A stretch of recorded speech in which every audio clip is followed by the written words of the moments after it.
and one of those kind of like lifetime events, right? Things that you will remember and you'll talk with your family and friends.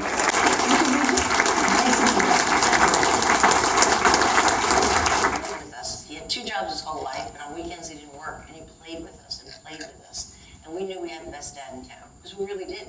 He played with us, he included all the neighborhoods, he coached all the teams. But he was a very hardworking man. Saying if you believe in visualization, which I very much do, it's my main thing that gets me ahead.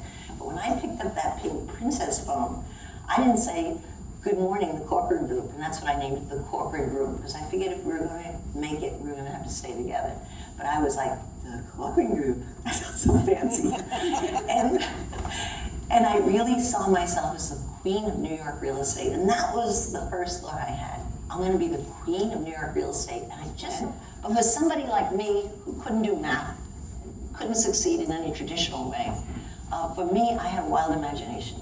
And so with my wild imagination, I visualized all the time, and that became a great asset, my ability to visualize what was going to be, and I used that my entire career. I could visualize opening an office, a new territory, who would be in charge, how we were going to do it, how the money was going to hit.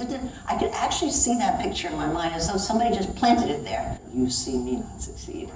And you want to know in all the bad times, because real estate is a cyclical business, you know. You make money when the market's going up, you can even make money when the market's going down. But the ones that kill you, that sometimes go on for a year and a half or so, and believe me, I lived through 4 different cycles in my career, are watching. I'm like really alert. I'm putting down my pad and I'm not writing any notes. And they stand there and they talk about, they started a weekend food truck. Jim was a pharmaceutical salesman. His partner, Said, was a real estate salesman. Both making a lot of money in their trade, not on the truck. They had just started the truck, but I didn't know that. I said, how much money are you making on the truck? They said, well, we're making $20,000 a weekend. I said, well, what's the net on the $20,000? I could at least do nets. And they said, we're netting at about $12,000 a weekend. So this is where the visualization comes in. Like, it could be a franchise. I could see 12,000. That's just a weekend. What if they do Monday through Friday? What if they do parties? What if they have other people running the trucks? What if they sold all the trucks to other people? And so here we are 3 years later. They have 17 franchises around the United States. They're going to make $1 million net profit this year. That's remarkable. Okay? But here's the interesting thing.